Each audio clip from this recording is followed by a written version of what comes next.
जय गुरुदेव। जय गुरुदेव। जय गुरुदेव नाम किसका, जय गुरुदेव नाम किसका, प्रभु का पावन नाम, प्रभु का पावन नाम। जय गुरुदेव।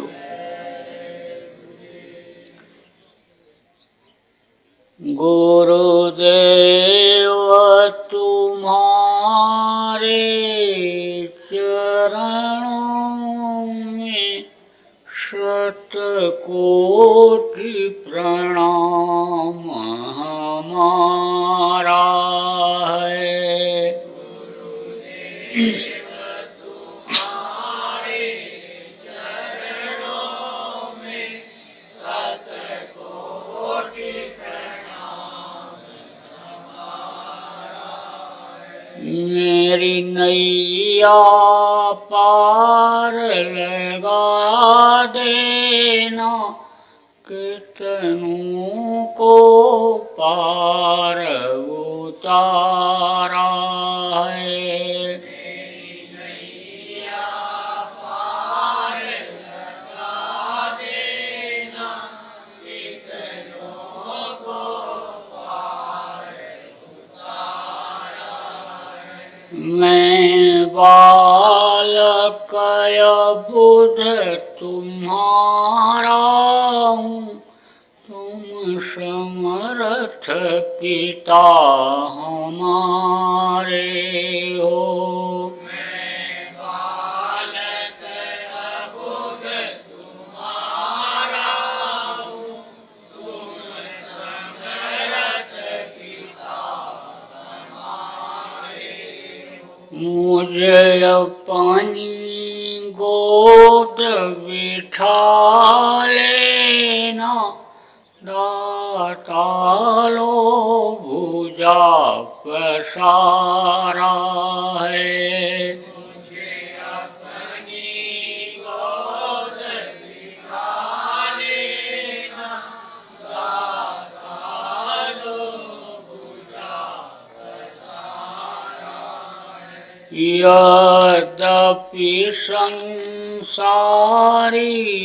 ज्वालाएं हम पर प्रहार कर जाती हैं, यद्यपि संसारी ज्वालाएं हम पर प्रहार कर जाती हैं, पर शीतल करती रहती है तेरी शीतल अमृत धारा है। पर शीतल करती रहती है तेरी शीतल अमृत धारा है। जब आंधी हमें हिला देती, ठंडी जब हमें कपा देती, जब आंधी हमें हिला देती, ठंडी जब हमें कपा देती। मुस्कान तुम्हारे अधरों की दे जाती बड़ा सहारा है। मुस्कान तुम्हारे अधरों की दे जाती बड़ा सहारा है। कुछ भुजा उठा कर कहते हो, कुछ कुछ महामंत्र सा पढ़ते हो, कुछ भुजा उठाकर कहते हो, कुछ महामंत्र सा पढ़ते हो। गद गद हो जाता हूँ स्वामी, मिल जाता बड़ा सहारा है। गदे गदे हो जाता हूँ स्वामी, मिल जाता बड़ा सहारा है। इस मूर्ति माधुरी की झांकी यदि सदा मिला करती स्वामी, इस मूर्ति माधुरी की झांकी यदि सदा मिला करती स्वामी। सौभाग्य समझते हम अपना कौतूहल नाथ तुम्हारा है। सौभाग्य समझते हमें अपना कौतूहल नाथ तुम्हारा है। मैं बारंबार प्रणाम करूं, चरणों में शीश झुकाता हूँ। मैं बारंबार प्रणाम करूं, चरणों में शीश झुकाता हूँ। अब पार अवश्य हो जाऊंगा, गुरु ने पतवार संभाला है। अब पार अवश्य हो जाऊंगा, गुरु ने पतवार संभाला है। गुरुदेव तुम्हारे चरणों में शतकोटि प्रणाम हमारा है। गुरुदेव तुम्हारे चरणों में शतकोटि प्रणाम हमारा है। मेरी नैया पार लगा देना, कितनों को पार उतारा है। मेरी नैया पार लगा देना, कितनों को पार उतारा है। जय गुरुदेव।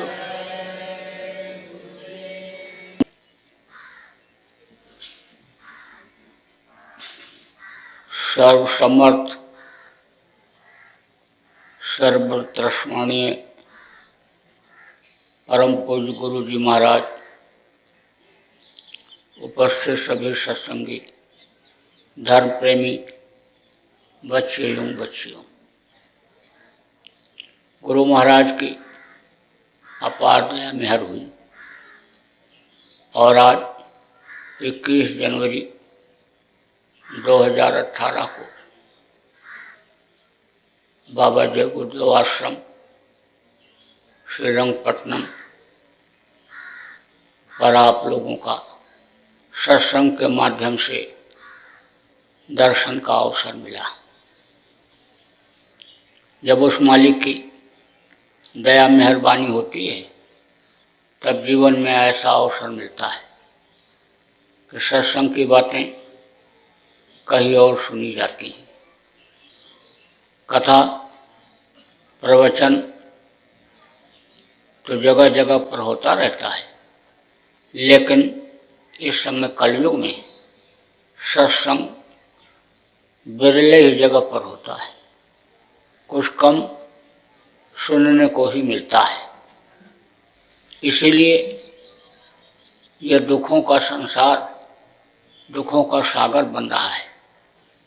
जब सत्संग मिलता था तो लोगों को मालूम रहता था कि मनुष्य का भोजन क्या है, किस तरह से खाना चाहिए, कैसा पहनना चाहिए, कैसा विचार रखना चाहिए, एक दूसरे के साथ कैसा व्यवहार करना चाहिए, पति पत्नी का फर्ज क्या होता है, भाई भाई का रिश्ता क्या होता है, पिता पुत्र का प्रेम कैसा होता है। इन सारी चीज़ों की जानकारी सत्संग से तो मिलती ही थी, लेकिन आत्मा और परमात्मा का ज्ञान भी सत्संग से होता था। लेकिन जब से सत्संग सुनना लोगों ने बंद कर दिया, सत्संग में जाना बंद कर दिया, संतों के पास जाना बंद कर दिया, तब से इस शरीर के लिए ही सब कुछ करने में लग गए। जब सत्संग मिलता था तो आत्मा के लिए भी लोग कुछ करते थे, आत्मा को ताकतवर बनाते थे, शक्तिशाली बनाते थे। जो परमात्मा की अंश जीवात्मा है, इसको मालिक के पास जब पहुंचा देते थे तो जैसे बड़े चुंबक के पास छोटा सा कोई लोहे का टुकड़ा भी पहुंच जाता है तो उसके अंदर भी चुंबकत्व गुण आ जाते हैं, वो भी चुंबक जैसा काम करने लगता है। ऐसे ही इस जीवात्मा के अंदर ताकत आ जाती थी, शक्ति आ जाती थी। काश्तकार अपने खेत में खड़ा होकर के हाथ जोड़ करके पानी मांगता था, बादल बरस जाते थे। वीर तरकश से तीर निकाल करके धनुष पे चढ़ा करके मारता, दुश्मन को मार करके तरकश में तीर फिर आ जाती थी। सती सावित्री ने देखो पति के प्राण को वापस ले लिया। सती अनुसुईया ने ब्रह्मा विष्णु महेश को छोटा छोटा बच्चा बना दिया। तो वो लोग अपनी आत्मा को जगाते थे, आत्मा को ताकतवर बनाए हुए थे। अब आत्मा क्या है?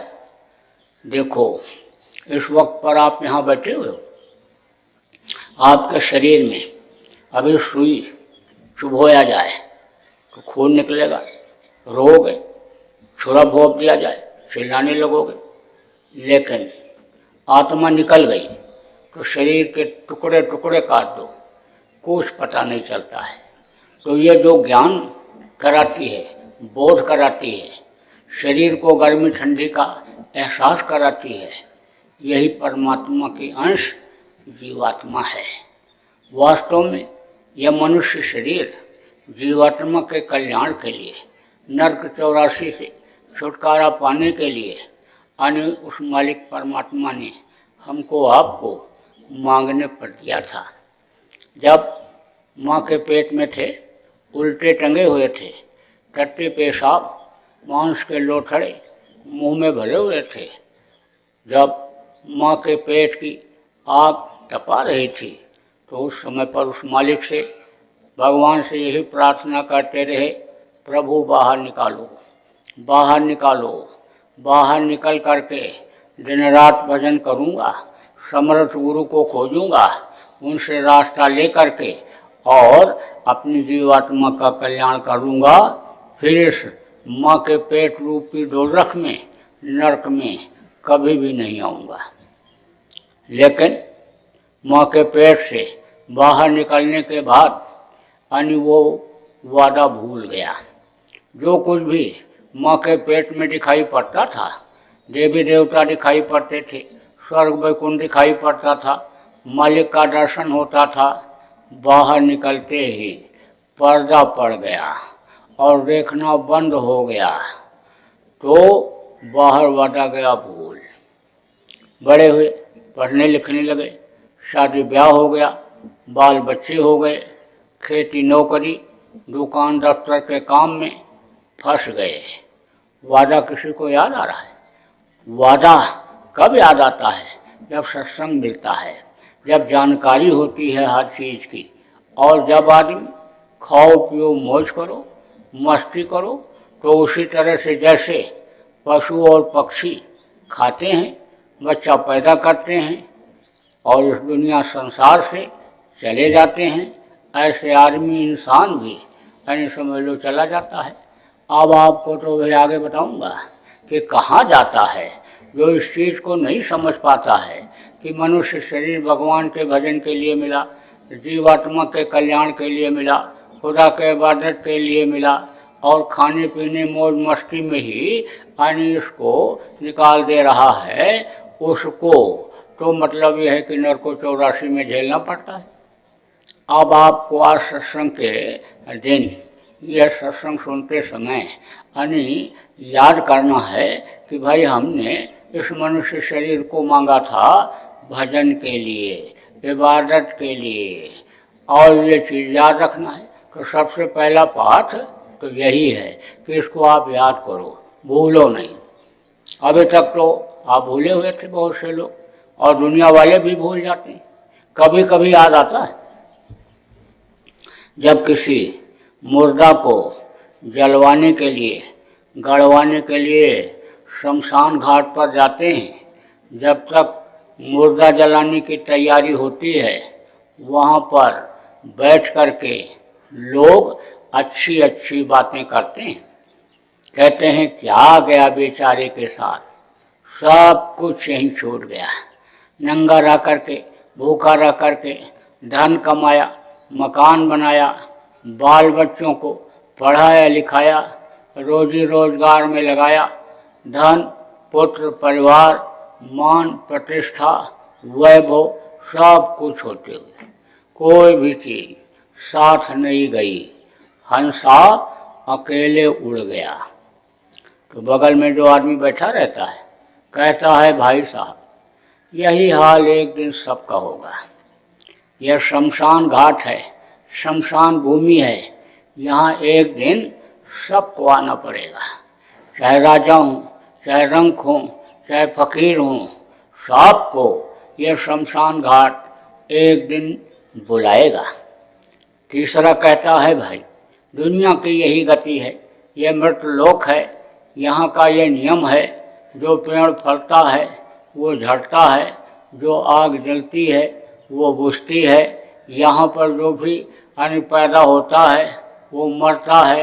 एक से एक राजा महाराजा हुए, सेठ साहूकार हुए, पंडित मुल्ला पुजारी हुए, वैज्ञानिक ज्योतिषी हुए, राम जैसे भगवान हुए, कृष्ण जैसे भगवान हुए, कबीर गोस्वामी पलटू जैसे संत हुए, लेकिन सबको छोड़ करके जाना पड़ा।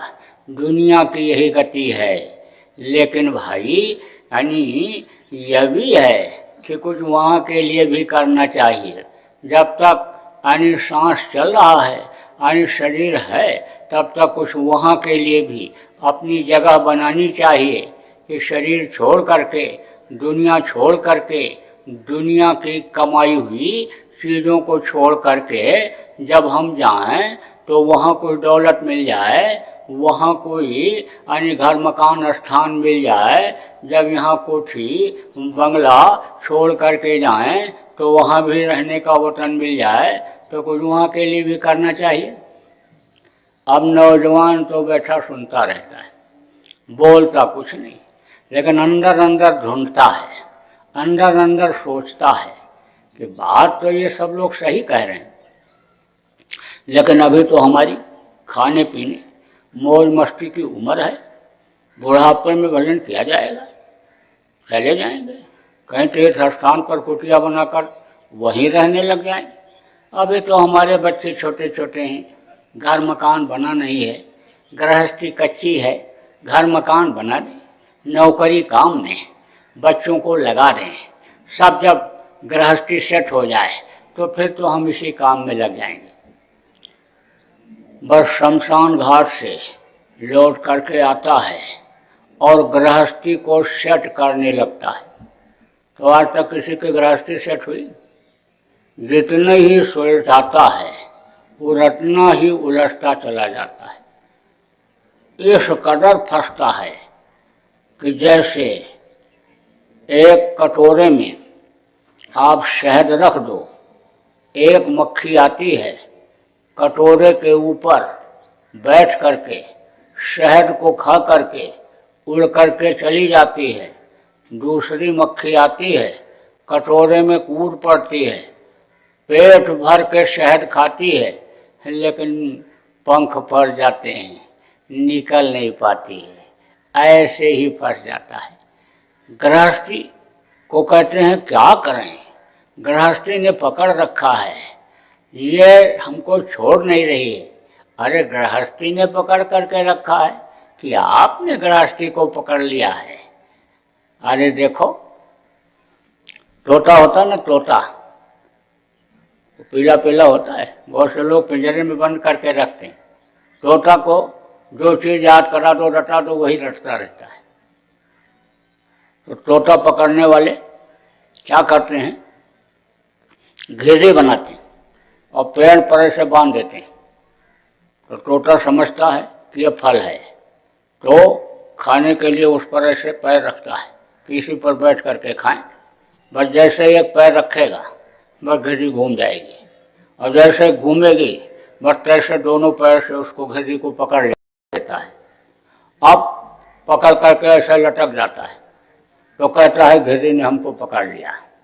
घेरी ने नहीं पकड़ा, तोता घेरी को पकड़े हुए है। और अगर अन्य तोता अन्य उस घेरी को छोड़ दे तो अभी उड़ जाए, लेकिन वो समझता है कि घेरी ने पकड़ लिया।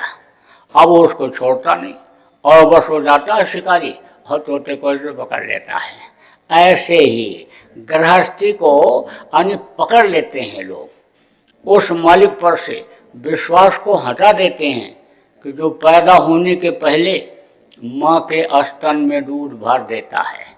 देता तो वो है, खिलाता तो वो है। कहा ना, अजगर करे न चाकरी और पंछी करे न काम, और दास मलूका कह गए सबके दाता राम। सबको देने वाला वो है, लेकिन बस ये आदमी सोचता है हम नहीं करेंगे तो हमारे बच्चे भूखों मर जाएंगे, गृहस्थी हमारी अन्य बिगड़ जाएगी, मेरे ही करने से ही सब होगा। और बीमार हो जाता है, अस्पताल में भर्ती हो जाता है, तो भी गृहस्थी चलती रहती है। रिश्तेदारी में चला जाता है, 10-5 दिन लग जाता है, तो भी गृहस्थी चलती रहती है। लेकिन मोह इतना हो जाता है गृहस्थी से और उस मालिक पर से विश्वास हट करके और गृहस्थी में इस कदर फंसता है कि निकल नहीं पाता। अब आप ये समझो कि भगवान ने भोग बनाया, लेकिन भोगने के लिए बनाया, फंसने के लिए तो नहीं बनाया। अब आप अगर उसमें फंस जाओ तो समझ लो कि फिर निकल नहीं सकते हो। जैसे आप देख लो, कोई चीज़ खाने की आदत बन गई है तो फिर मन उधर से जल्दी नहीं हटता है। रसगुल्ला खाने की आदत बन गई और बाजार में गए, दुकान बंद है, तो 2-4 किलोमीटर चले जाएंगे रसगुल्ला खाने, मन वहीं ले जाता है। अब यह है कि इतना खाओ कि अन्य उसकी आदत न बने। थोड़ा मिलेगा, आदत नहीं बनेगी, और मन के मुताबिक खिलाते जाओगे, आदत बन जाएगी। यानी आप थोड़ा खाओगे तो बीमारी नहीं आएगी। आप ये समझो कि पेट की क्षमता होती है, मशीन की क्षमता होती है। छोटे बच्चे आप देखो जो भी खाते हैं जल्दी हजम हो जाता है, उनकी मशीन नहीं रहती है। आप देखो अन्य नई गाड़ी होती है, खूब तेजी से दौड़ा दो तो भी दौड़ जाती है, लेकिन पुरानी गाड़ी जब हो जाती है तो उतना तेज नहीं दौड़ पाती। दौड़ा दो तो कभी पंचर हो गई, तो कभी नट बोल्ट ढीला हो गया, तो कभी आवाज़ आने लग गई, ऐसे ही। लेकिन ये अक्सर देखा जाता है कि जैसे जैसे उम्र बढ़ती जाती है, मन की इच्छा बढ़ती जाती है, खाने की इच्छा बढ़ती जाती है, यानी समझ लो कि यह मन इंद्रियों के घाट पर बैठ करके यानी इच्छा बढ़ा देता है, यानी देखने की और सुनने की, दुनिया का आनंद लेने की इच्छा ये बढ़ा देता है, और बस आदमी उसी में फंस जाता है। तो कहा गया कम खाओ तो बीमारी नहीं होगी, डॉक्टर के पास नहीं जाना पड़ेगा, पैसा भी दे आते हैं और पेट भी पड़वा आते हैं, कटवा देते हैं हाथ पैर, पैसा भी दे आते हैं। अरे भाई, ऐसा क्यों करने का? आप ये समझो कि गम खाओ, बर्दाश्त कर लो, तो कोई लड़ाई झगड़ा होना ही नहीं है। आप ये समझो कि बर्दाश्त अगर कर लोगे हाँ, तो कोर्ट कचहरी में नहीं जाना पड़ेगा, हाँ थाने पर नहीं जाना पड़ेगा, हाँ पुलिस को पकड़ने के लिए आपको नहीं आना पड़ेगा। यानी आप समझ लो, बर्दाश्त कर लो। हमारे गुरु महाराज, उनके गुरु महाराज थे दादा गुरु जिनको कहते हैं, तो बहुत साधारण, देखने में बहुत साधारण। महात्मा जो होते हैं, संत जो होते हैं, सरल स्वभाव के ही होते हैं, साधारण होते हैं, उनको कोई दिखावा पसंद नहीं होता है। तो एक छोटे से गांव में रहते थे, सहनशीलता बहुत थी, बर्दाश्त बहुत करते थे। एक बार एक आदमी ने कहा कि गुरुजी, आपके खेत का ही गन्ना छोड़ करके लोग चूसते हैं। तो बोले कि बादशाहों का ही माल लुटा करता है, खाने दो, उनका भी हिस्सा उसी में आता है, सबके प्रारब्ध का यानी उसमें आता है। इतनी सहनशीलता। फिर लोगों ने कहा कि सब खा जाएंगे। अरे बोले, सब कैसे खा जाएंगे? अपना खाएंगे, जो तुम्हारा होगा तुमको मिलेगा। किसी बात पर पड़ोसिन उनसे नाराज हो गई। कभी कभी ऐसा भी होता है, शंका हो जाती है तो आदमी नाराज हो जाता है। नाराज कब होता है? जब मन के खिलाफ कोई बोलता है या मन के खिलाफ कोई काम करता है, तब नाराजगी हो जाती है। तो शंका में भी नाराजगी हो जाती है। समझ लेता मेरे मन के खिलाफ ये कर रहा है। जैसे ये भी बता दें, मान लो कोई औरत अपना भाई मान करके ही किसी पुरुष से बात कर रही है और आदमी ने, उसके पति ने धीरे से देख लिया, तो बोलेगा तो कुछ नहीं, लेकिन हर बात में नुस्ख निकालेगा। दाल में नमक भर दिया, सब्जी में मिर्ची भर दिया, कच्ची रोटी खिला के मार डालेगी, झाड़ू नहीं लगाया, चटनी नहीं साफ किया, कुछ न कुछ गुस्से में बोलता ही रहेगा।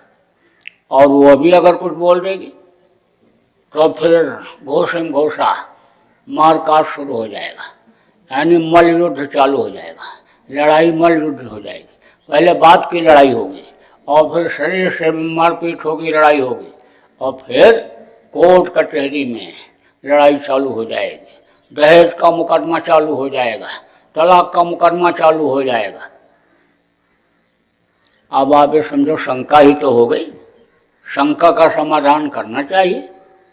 मान लो कोई पुरुष अपना बहन मान करके किसी औरत से बात कर रहा है और उसकी औरत ने देख लिया धीरे से, तो बोलेगी तो कुछ नहीं, लेकिन क्रोध अंदर अंदर उसके उमड़ जाएगा और दिन भर में गुस्से में 2-4 बर्तन पिचका डालेगी पटक करके। अंदर अंदर क्रोध बढ़ जाएगा कि देखो यह गलत कर रहा है, यह उससे बात कर रहा है। तो अब ये शंका ही तो हुई। तो शंका हो जाती कभी कभी, समाधान करना चाहिए। तो दादा गुरु के पड़ोसिन को शंका हो गई। अब वो गाली देने लग गई और गाली देते देते दरवाजे पर उनके पहुंच गई। पड़ोसी लोग भी सोचे कि अब लड़ाई हो जाएगी, गुरुजी अगर कुछ नहीं बोलेंगे तो चेला लोग जरूर मारेंगे इसको, तो अब बीच बचाव के लिए चलना चाहिए। तो पड़ोसी लोग भी आ गए। अब गुरुजी कमरे से अपने निकले कोठरी से, खड़े उसका मुंह देख रहे हैं और गाली सुन रहे हैं, कुछ नहीं बोल रहे हैं। चेला लोग भी अगल बगल खड़े यही देख रहे हैं कि गुरुजी कुछ इशारा करें तब हम कुछ कहें, सुने, कुछ करें। गुरुजी कुछ बोल ही नहीं रहे और पड़ोसी भी देख रहे हैं और वो गाली पर गाली देती चली जा रही। कुछ देर के बाद थक गई। कितना देर तक गाली देगी, कितना क्रोध करेगी। क्रोध में तो खून जलने लगता है, जब जलने लगता है तो अन्य समझ लो कि जो है ये शरीर कमजोर होने लगता है। कोई भी चीज़ जलेगी, लकड़ी जले, कंडा जले तो वो ताकत थोड़ी रह जाएगी, जलने के बाद तो राख हो जाता है। ऐसे ही क्रोध में ये शरीर की ताकत खत्म हो जाती है, अन्य समझ लो कमजोरी आ जाती है। तो कितना क्रोध करेगा, कितना बोलेगा। तो थोड़ी देर तक चुप हो करके, थोड़ी देर तक यानी गाली यानी देती रही और उसके बाद चुप हो गई। जब चुप हो गई तो गुरु जी ने, दादा गुरु ने ऐसे अपना जेब पलटा कोटे का और देखा, उसके बाद कोटा उतारा और ऐसे ऐसे झाड़ा। तो लोगों ने कहा क्या हो गया गुरुजी, कोई कीड़ा मकोड़ा आ गया, क्या हो गया इसमें? अरे बोले मैं देख रहा था कि इसकी गाली रखी कहाँ है, लगी कहाँ है, इसमें कोटरे में लगी है, कहाँ लगी है इसकी इतनी गाली इसने दी। सब लोग हंस दिए और वो भी हंस करके चली गई। तो अब आगे समझ लो, बर्दाश्त में बहुत बड़ी शक्ति होती है। आदमी अगर बर्दाश्त कर ले तो समझ लो कि यानी उसको दुख संकट आवे ही नहीं। लेकिन जब तौर तरीका सीख में नहीं आता है तो तनी तनी बात में आदमी उलझ जाता है। यानी समझ लो अक्सर ये देखने को मिलता है कि घर में लड़ाई झगड़ा लोगों के होते ही रहता है, सास बहू लड़ती ही रहती, भाई भाई लड़ते ही रहते हैं। ऐसा क्यों होता है? ऐसा इसलिए होता है कि क्रोध को बर्दाश्त नहीं कर पाते। अब स्त्री को गुस्सा आवे पुरुष चुप हो जाए, पुरुष को गुस्सा आवे औरत चुप हो जाए, सास को गुस्सा आवे बहू चुप हो जाए, बहू को गुस्सा आवे सास चुप हो जाए, तो झगड़ा होगा? कभी नहीं होगा। तो बर्दाश्त में बहुत बड़ी शक्ति होती है। अब आप ये समझो कि यह क्रोध और काम, लोभ मोह अहंकार ये क्यों बढ़ते हैं? इसलिए बढ़ते हैं कि आदमी को ये नहीं मालूम हो पाता है कि हमको किस तरह से खाना चाहिए, किस तरह से रहना चाहिए। देखो, यह मनुष्य शरीर शाकाहारी भोजन के लिए बनाया गया। शाकाहारी किसको कहते हैं? जो जड़ एक जगह से दूसरी जगह ना आ जा सके। जैसे आपका धान, गेहूँ, चना, ज्वार, बाजरा, मक्का ये जड़ है।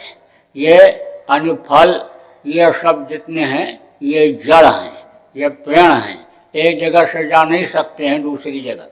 और चेतन किसको कहते हैं? आदमी, मनुष्य जो एक जगह से दूसरी जगह आता जाता है, उसका जो भोजन है वो जड़ भोजन है। तो अन्य वो शाकाहारी चीज है, वो अन्य समझ लो फल फूल, शाक सब्जी और या अनाज शाकाहारी है।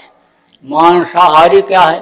जो पशुओं और पक्षियों को मार करके काट करके उनका मांस यानी पकाते हैं, खाते हैं, वो मांसाहारी चीज है, वो मांसाहारी भोजन है। मांसाहारी भोजन खाने से काम, क्रोध, लोभ मोह बढ़ते हैं, अहंकार बढ़ता है, संतुलित नहीं रहता है, जितना होना चाहिए उतना नहीं रहता है। देखो, शरीर की गर्मी यानी समझ लो कि अगर यानी बहुत कम हो जाए तो समझ लो कि यानी अब इसका प्राण निकलने वाला है। कहते हैं ना, पैर पर हाथ रखने के बाद पैर ठंडा हो गया, आखिरी वक्त पर हाथ रखने के बाद कहते हैं कि हाथ ठंडा हो गया, शरीर ठंडा हो गया, अब ये ठंडे हो जाएंगे, अब ये नहीं बचेंगे। और अगर बुखार भी तेज हो जाए, ज़्यादा बुखार हो जाए तो भी कहते हैं कि अब बुखार 107-8 पहुँच गया, अब इनका बचना मुश्किल है। तो अन्य समझ लो कि जब कोई चीज़ बहुत बढ़ जाती है तब समझ लो नुकसान करती है, और बहुत कम हो जाती है तो नुकसान करती है। तो जब संतुलित रहती है तो कहते हैं ना कि ब्लड प्रेशर इतना होना चाहिए, 80-120 होना चाहिए, इतनी उम्र वालों को 140 होना चाहिए, 160 होना चाहिए, इससे न कम होना चाहिए न इससे ज़्यादा होना चाहिए।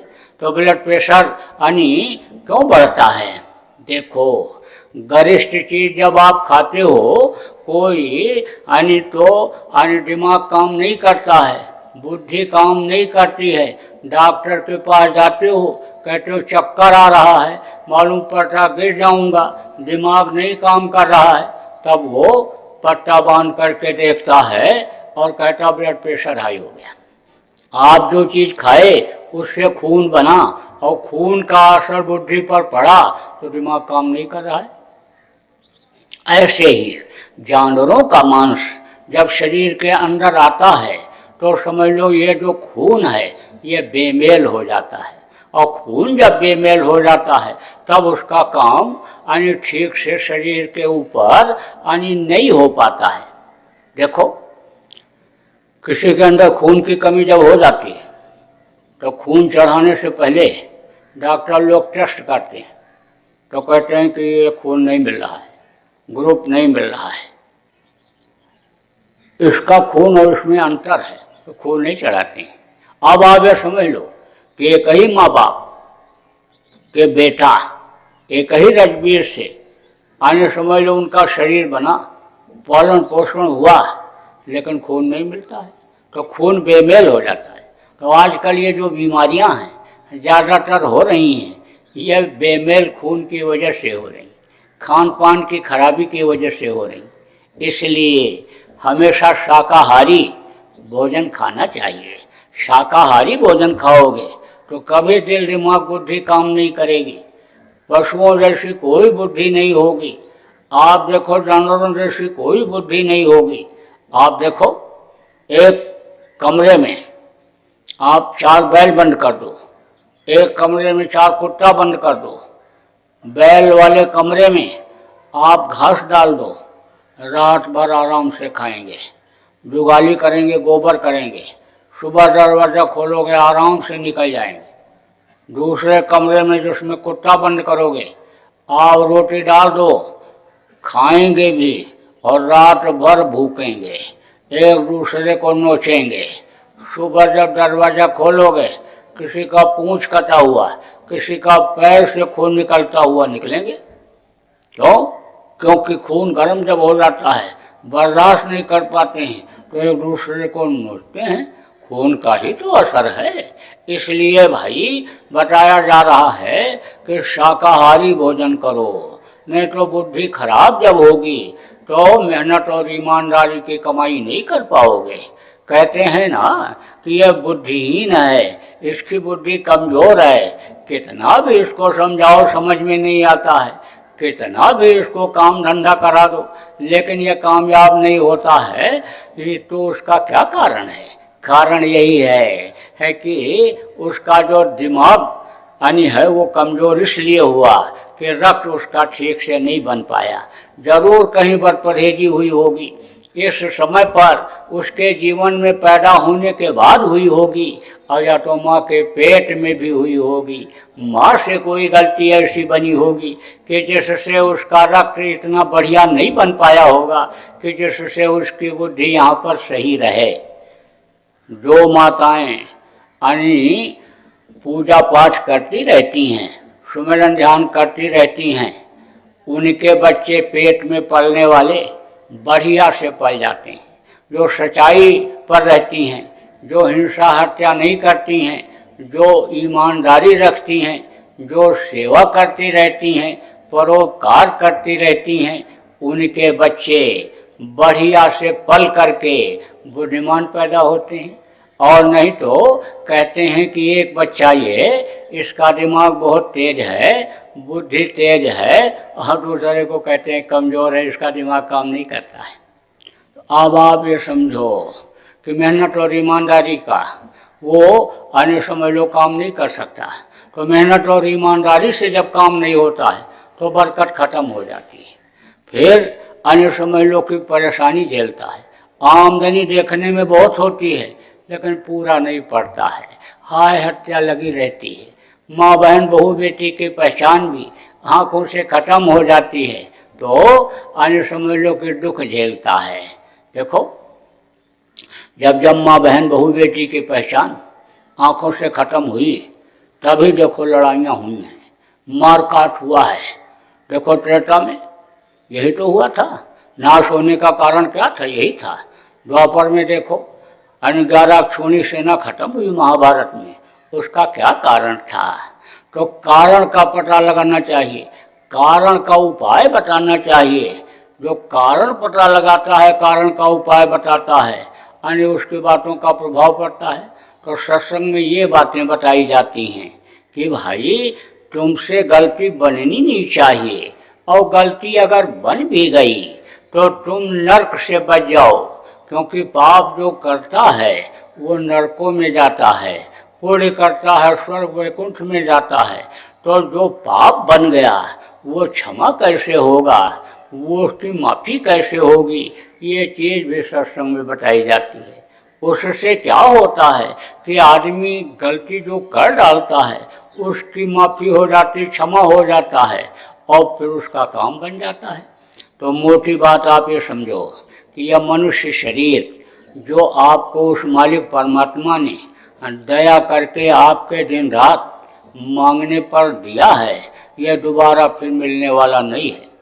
और अगर आप अब की बार चूक गए और अपने शरीर के लिए खाने पीने का ही इंतजाम करते रहे, घर मकान बनाते रहे, सुख सुविधा इसके लिए इकट्ठा करते रहे, ऊंची कुर्सी खोजते रहे बैठने के लिए, इसको मान सम्मान आप दिलाते रहे, तो अंत दुखदाई आखिरी वक्त में तकलीफ होगी।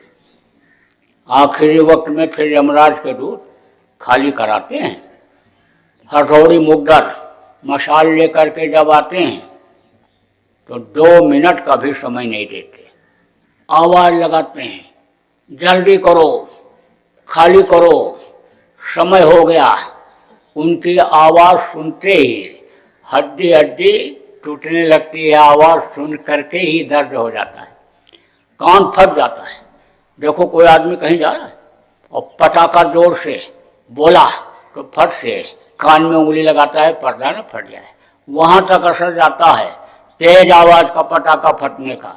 तो उनकी तो इतनी तेज आवाज़ होती है कि पर्दे फट जाते हैं, कान बहरा हो जाता है, ऐसे समझ लो कि टोटली जबान हो जाती है। देखो कोई घबराने वाला आदमी है, अचानक यानी एक्सीडेंट में बचा तो इतना घबरा जाता है कि कोई बोल नहीं पाता है। अने समझ लो कि गोली उसके कान के किनारे से निकल गई, इतना घबरा जाता है कि कोई बोल नहीं पाता है, ऐसे ही घबरा जाता है, आवाज़ बदल जाती है उस समय पर। टोटली जबान से ही बहुत से मरने वाले लोग देखो काका चाचा नाना दादा मामा सबको पुकारते हैं, लेकिन आखिरी वक्त पर कोई बचा सकता है? कोई बचाने वाला नहीं मिलता। जवान लड़का खड़ा रहता, रिश्तेदार खड़े रहते, पड़ोस के लोग खड़े रहते, बचा नहीं सकते। बहुत से लोग ये सोचते हैं कि पैसा अगर हमारे पास है तो बीमारी हमारे पास नहीं आएगी, तकलीफ आएगी तो हम बढ़िया अस्पताल में दवा करा लेंगे, बढ़िया डॉक्टर बुला लेंगे। अब पैसा है और बीमारी आई तो टेलीफोन कर दोगे तो दरवाजे पर हेलीकॉप्टर आकर के उतर जाएगा और बैठा करके ले जाएगा। दिल्ली जैसे शहर में ऐसा भी अस्पताल है कि जिसके छत के ऊपर ही हवाई जहाज उतर जाता है, हेलीकॉप्टर। अब वहाँ आदमी खड़े रहेंगे, स्ट्रेचर पर ला देंगे और ले जा कर के ऐसे कमरे में यानी भर्ती कर देंगे, लेटा देंगे, जिसमें एक तरफ से मशीनें लगी हुई। अब कोई चिमटी यहाँ लगाएंगे, कोई तार यहाँ लगाएंगे, कोई कई आ जाएंगे डॉक्टर, और वो सब मशीनों में देखते रहेंगे और देख करके लिख लेंगे। लिख करके जाते हैं, फिर एक जगह बैठ करके मीटिंग करते हैं और अपनी अपनी राय देते हैं, और फिर वो लोग दवा लिखते हैं। दवा लिखते हैं तो वो दवा खाते हैं। अब उसको खिलाया गया तो 1 घंटा आराम रहा, उसके बाद दर्द फिर बढ़ गया, फिर चिल्लाने लगा, फिर डॉक्टरों को बुलाया गया, आए, फिर राय मिलाई और फिर दवा दिया। थोड़ी देर खाया, खाने के बाद थोड़ी देर दवा खाने के बाद थोड़ी देर आराम रहा, फिर चिल्लाया, फिर डॉक्टर दौड़ करके आए। पैसे में ताकत होती है, पैसा डॉक्टरों को देते हैं, 24 घंटे की ड्यूटी यानी वहाँ लग जाती है डॉक्टरों की। कई डॉक्टर वहाँ पर बैठे रहते हैं, ओवर टाइम मिलता है, उसी का उनको पैसा मिलता है, तो तुरंत दौड़ते हैं। अब दौड़ करके आए, देखे बोले भाई अब बाहर से दवा मंगानी पड़ेगी, पैसे के बल पर अमेरिका से दवा आ गई। खिलाया, थोड़ा सा आराम मिला, फिर चिल्लाने लगा। बोले आपको समझ में नहीं आ रहा है तो अमेरिका से डॉक्टर बुलाया जाए। अब अमेरिका से डॉक्टर आया, उसने देखा, उसने कहा घबराने की बात नहीं है, इंजेक्शन लगाता हूँ अभी आराम हो जाएगा। इंजेक्शन लगा करके आराम से चला गया वो। उसने कहा अब 3 घंटा सोएंगे, 3 घंटा से पहले ये उठ नहीं सकते हैं, आराम करो सब लोग, ये भी आराम से सोएंगे। जैसे ही 1.5 घंटा हुआ फिर चिल्लाया, बुलाओ डॉक्टर बुलाओ, मर गया, बहुत दर्द हो रहा है, बड़ी तकलीफ हो रही है, जल्दी करो जल्दी करो। हाँ, वो अमेरिका से आया हुआ डॉक्टर भी ताज्जुब कर रहा है कि भाई कारण क्या है कि इतना बढ़िया इंजेक्शन लगाया और 3 घंटा के बजाय ज़्यादा सोना चाहिए और 1.5 घंटे में ही कैसे उठ गया। दौड़ करके गए, देखे, बोले अब क्या करें, चलो एक इंजेक्शन और देते हैं। एक और लगा दिया, थोड़ी देर तक सोया, आधा घंटा के बाद फिर चिल्लाया, अब कौन सी दवा दोगे, बताओ कौन सी दवा आप दोगे, कहाँ से डॉक्टर लाओगे। तो आप इस बात को समझो कि जो मौसम के बदलाव से या खाने पीने की बदपरहेजी से रोग हो जाता है वो तो दवा से ठीक हो जाता है, लेकिन जो जान और अनजान में कर्म बन जाते हैं उसकी सजा भोगनी ही पड़ती है, उससे छुटकारा नहीं मिलता है। अब आप यही नहीं जान पा रहे हो कि अनजान क्या है और जान क्या है। आप बहुत से लोग ऐसे भी होंगे कि जिनको यही नहीं मालूम है कि मांस नहीं खाना चाहिए, शराब नहीं पीना चाहिए, जीव हत्या नहीं करना चाहिए, क्योंकि ऐसा उपदेश बहुत कम लोग देते हैं, इसलिए कि ये नाराज न हो जाएं, हमारे पास आना जाना न बंद कर दें, रुपया पैसा देना चाहना न बंद कर दें। लेकिन कहा गया कि सचिव वैद्य कुल 3 जो अप्रिय बोले भय हस और राज धर्म तन 3 कर होय बेगी है नाश। राजा का मंत्री अगर राजा की मुंह देखी बात करे, राजा के मन के मुताबिक ही अगर उससे काम करावे तो समझो राजनाश हो जाएगा, क्योंकि राजा तो भोगी होते हैं, खाओ पियो मौज करो मस्ती करो, उनको मेहनत तो करनी नहीं पड़ती है, नौकर लगे रहते हैं जो आदेश दे दिया करते हैं और जो खाने का ऑर्डर कर दिया खाते हैं और मौज मस्ती करते हैं, उनको कोई रोकता है। लेकिन मंत्री का काम क्या होता है कि उनको समझावें, सही रास्ते पर चलावें और उनको अन्य समझ लो लोकप्रिय बनावें, पूज्य उनको बनावें, लोगों के दिल में उनके प्रति प्रेम पैदा करें। लेकिन राजा के मन के मुताबिक अगर मंत्री बोलने लग जाए तो राज खत्म हो जाता है। और जो मरीज होता है, मरीज को जो चीज़ नुकसान करती है वही वो खाने के लिए मांगता है। जैसे कोई शुगर का मरीज है तो शुगर का मरीज और मीठा ही मांगेगा, मीठी ही चीज़ मांगता है। यानी समझ लो कि एक औरत ने बताया कि फ्रिज को मैं लॉक करके छोड़ती हूँ, ताला बंद करके। तो एक दिन बताया उसने कि हमारे पति देव 1 घंटे लगातार चाबी खोलते रहे फ्रिज का और खोज करके निकाल ही लिए और निकाल करके फ्रिज खोल के और मिठाई खा करके और फिर गए सोए। तो मीठा मीठा शुगर का मरीज मांगता है। अब उसको अगर देते रहोगे तो सब खोखला हो जाएगा। देखो जब बुखार होता है और जब गर्मी बदन में पैदा होती है तो ठंडी चीज खाने का मन कहता है। अब अगर मट्ठा दे दिया, छाछ दे दिया, दही दे दिया तो समझ लो बुखार और बढ़ जाएगा, हड्डी तक पहुंच जाएगा और तपेदिक हो जाएगी, ट्यूबरक्लोसिस हो जाएगा। इसलिए कहा गया है कि जैसा आने समझ लो मरीज मांगे वैद्य को वैसा नहीं बताना चाहिए, और बताने लग जाए तो समझ लो शरीर का नाश हो जाएगा। ऐसे ही जो गुरु होते हैं, जो उपदेशक होते हैं, वो अगर मन के मुताबिक अन्य समझ लो लोगों को बताने लग जाएं कि हाँ हाँ कोई बात नहीं है, तुम अगर चोरी करते हो तो चोरी करते रहो, व्यभिचार करते रहो, और तुम जो है ठगी करते हो तो करते रहो, मांस मछली खाते रहो, अंडा शराब का सेवन करते रहो, तुमको हम राम नाम के बजाय शिव मंत्र दे देंगे। शिव जी भी गांजा पीते थे, भांग खाते थे, तुम्हारे लिए लो मैं बाईपास रास्ता निकाल दे रहा हूं। अब उनको यही नहीं पता है, यही नहीं पता है कि शंकर जी गांजा पीते थे, भांग खाते थे। उन्होंने तो कभी देखा ही नहीं शंकर जी को। अरे शंकर जी को तो देखा ही नहीं।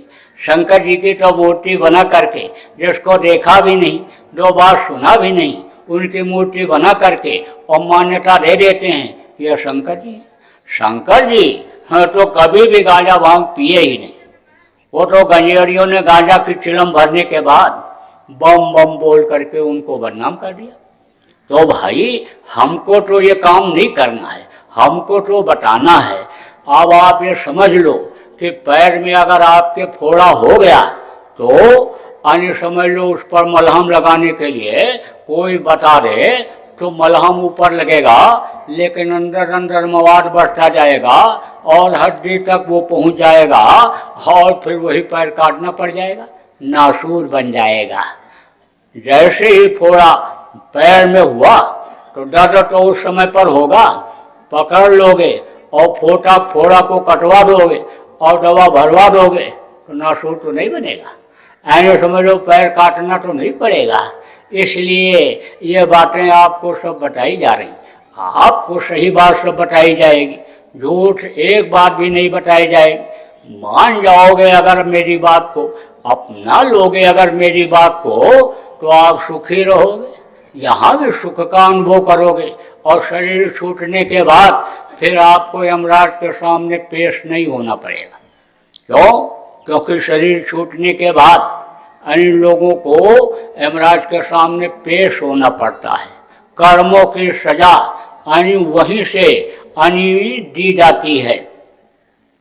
तो जो अपने शरीर के लिए ही सब कुछ करते रहते हैं, अन्य इसी के लिए झूठ फरेब मारपीट चोरी चकारी व्यभिचार और जबान के स्वाद के लिए, आंख के स्वाद के लिए, कान के स्वाद के लिए ही समय अपना पूरा गवा देते हैं, उनको यमराज के दूत अन्य सारी शरीर अन्य यहीं खाली करा करके पिशाच के शरीर में बंद करके और यमराज के सामने ले जाते हैं, पेश करते हैं।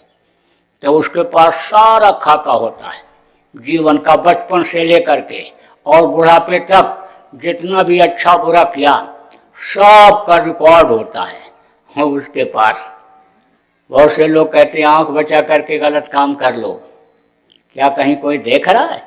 लेकिन आपको नहीं मालूम है कि जिसको आप नहीं देख पा रहे हो, आपका सब कुछ अच्छा बुरा वो देख रहा है, बस उसी आधार पर सजा बोल देता है। ले जाओ इनको, मारो काटो, सड़ाओ गलाओ, तपाओ। वहाँ कोई सुनवाई होने वाली, वहाँ कोई वकील मिलेगा, वहाँ कोई जज मिलेगा, सिफारिश सुनने वाला कि सेटिंग वाला? कोई वहाँ नहीं मिलता है। कर्मों की सजा तो मिलती, वहाँ कोई भी सफाई पेश नहीं कर सकते। और सफाई जब पेश करोगे तो बस वो ऐसे दिखा देगा। इसी तरह से ये फोटो लगा हुआ है, ये पेड़ पौधे और ये नदी जैसे दिखाई पड़ रही है, ये ऐसे दिखाई पड़ेगी। मंच इसी तरह बना रहेगा और इसी आवाज़ में वो सुनवा देगा कि देखो इन्होंने तुमको समझाया था, बताया था, लेकिन तुम नहीं माने। तुम अपने नभ्या जिभ्या के स्वाद में ही पूरी जिंदगी बिता दिए। मनुष्य मंदिर को तुमने बेकार कर दिया, इसको तुमने गंदा किया, पूजा भी इसमें गंदे मनुष्य शरीर से अगर तुमने किया तो वो तुम्हारी कबूल नहीं हुई, तो अब तो तुमको सजा भोगनी पड़ेगी। अब आपको एक बात बीच में और बता दें, जैसे मंदिर बनाते हो, मस्जिद लोग बनाते हैं, गिरजाघर बनाते हैं, किस लिए? पूजा पाठ के लिए, इबादत के लिए, नमाज अदा करने के लिए, गुरु ग्रंथ का पाठ करने के लिए। और उसमें कोई गंदी चीज़ ले जा करके डाल दो, मांस डाल दो, मछली डाल दो, हड्डी फेंक दो, हाँ तो कोई वहाँ पूजा इबादत करेगा? नहीं करेगा। कहते हैं यहाँ गंदी जगह पर बैठ करके इबादत करेंगे तो कबूल नहीं होगा। तो जब यह मानव मंदिर है और इसके अंदर मुर्दा मांस डाल दोगे, अंदर डाल दोगे, इसके अंदर शराब इसके अंदर डाल दोगे, तो कबूल करेगा? कभी नहीं कबूल करेगा। यही कारण है कि जितना यज्ञ हो रहा, जब तब लोग कर रहे, तीर्थों में जा रहे, अनुष्ठान हो रहा है, अन्य समझ लो उतनी ही बीमारियां बढ़ती जा रही, उतनी दुख बढ़ता जा रहा, लड़ाई झगड़ा बढ़ता जा रहा, अस्पताल उतने खुलते चले जा रहे हैं। अब आप समझ लो कोर्ट कचहरी में उतनी लंबी लाइन लग रही है, तो अन्य कहीं उसके कोई सुनवाई हो रही? ओला पत्थर बरसा देता है, पानी चाहो कि पानी दे दे तो कुदरत ओला पत्थर गिरा देती है, ठंडी चाहो गर्मी दे देती है। मुख्य कारण तो यही है कि पूजा उपासना कबूल नहीं हो रही। तो आपको मैं बता रहा था कि वो कहता है कि अब इनके अन्य सजा का वक्त आ गया, अब ले जाओ इनको। तो बड़ी मार पड़ती है वहाँ नरकों में, 100 कोस तक चिल्लाने की आवाज़ आती है, कोई बचाने वाला नहीं मिलता है। ऐसे हाथ पकड़ करके ऐसे फेंकते हैं तो हाथ उखड़ आता है, हाथ तो उनके हाथ में रह जाता है और ये धड़ उधर पड़ा रहता है। अब वो चिल्लाता है जब हाथ उखड़ता है, उसके बाद फिर ऐसे हाथ फेंक देता है तो फिर हाथ जुड़ जाता है, तो फिर पकड़ता है हाथ को और फिर ऐसे फेंकता है और उखड़ता है तो फिर दर्द होता है, चिल्लाता है, छटपटाता रहता थोड़ी देर और उसके बाद फिर हाथ फेंक देता है और फिर जुड़ जाता है। ऐसे पैर पकड़ा और पैर पकड़ा ऐसे फेंका, वह पैर उखड़ जाता है, अब उखड़ने से दर्द होता है और फिर ऐसे छोड़ देता है और फिर जुड़ जाता है। आंख फोड़ देते हैं और फिर मारते हैं, अब वो भगता है जान बचाने के लिए तो गिरता, हाथ पैर टूटता है। यहाँ से आपका हाथ काट दिया जाए, उंगलियों को काटोगे तो दर्द नहीं होगा, और काटने के बाद फिर जोड़ दिया जाए और फिर काटा जाए तो फिर दर्द होता है। तो सजा भोगने के लिए ही वहाँ भेजा जाता है और बहुत दिन तक नरकों में रहना पड़ता है। वहाँ से जब छुटकारा मिलता है तो कीड़ा मकोड़ा के शरीर में, सांप गोजर बिच्छू के शरीर में यही जीवात्मा डाल दी जाती है। वहाँ से जब छुटकारा मिलता है तो 9 महीने माँ के पेट में उल्टे लटकना ही पड़ता है। 9 महीना से पहले जो बच्चा पैदा हो जाता है जिंदा नहीं रहता है, मर जाता है, क्योंकि शरीर का सिस्टम सही से बन नहीं पाता है, इसलिए जिंदा नहीं रहता है। कोई भी आपको मकान बनाना है, 2 साल में बनने वाले मकान को किसी तेज इंजीनियर या ठेकेदार को आप दे दो तो 1.5 साल में बना करके दे देगा, रात दिन काम लगा करके। लेकिन किसी भी इंजीनियर, किसी भी डॉक्टर, किसी भी वैज्ञानिक से आप ये कहो कि मेरे बेटे को 6 महीने में माँ के पेट में बना करके आप बाहर निकाल दो, तो कोई निकाल सकता है? कोई नहीं निकाल सकता। 9 महीने तो उल्टे लटकना ही पड़ेगा। अब 9 महीने झेलने के बाद और मनुष्य शरीर भी मिल गया, लेकिन सदगुरु नहीं मिले, रास्ता बताने वाले नहीं मिले, तो भटक भटक सब भटका खाया और सदगुरु बिन कोई राह न पाया। बगैर सदगुरु के रास्ता नहीं मिलता है। गुरु में भी भेद होता है। कहा ना, पहला गुरु पिता और माता जो हैं रक्त बीज के दाता, दूसर गुरु भई वह दाई, गर्भवास की मैल छुड़ाई, तीसर गुरु ने नाम उचारा, गांव देश के लोग पुकारा, चौथा गुरु ने शिक्षा दीना, तब संसारी वस्तु चीन्हा, 5वां गुरु ने दीक्षा दीना, राम कृष्ण का सुमिरन कीन्हा, 6वां गुरु ने सब भ्रम तोड़ा, ओंकार से नाता जोड़ा, 7वां गुरु सत शब्द लखावा और जहाँ का जीव तहाँ पहुँचावा। शब्द भेदी गुरु, शब्द से ही यह सारा संसार बना, शब्द से ही अंडपिंड ब्रह्मांड बना, शब्द से ही देवी देवता बने। शब्द का जब खिंचाव हो जाता है तो कुछ नहीं बचता संसार में। अन्य समझ लो कई लोग से बन जाते हैं शब्द के खींचने में ही। शब्द से ही यह परमात्मा के अंश जीवात्मा इस शरीर के अंदर यानी पिंड में, यानी समझ लो माँ के पेट में 5 महीना 10 दिन का जब पिंड हो गया था तब शब्द के जरिए ही उसमें डाला गया था। और शब्द को पकड़ करके ही आप जा सकते हो अपने मालिक के पास, अपने पिता परमेश्वर के पास। वो रास्ता इसी मनुष्य शरीर के अंदर है। बोलो जय गुरुदेव।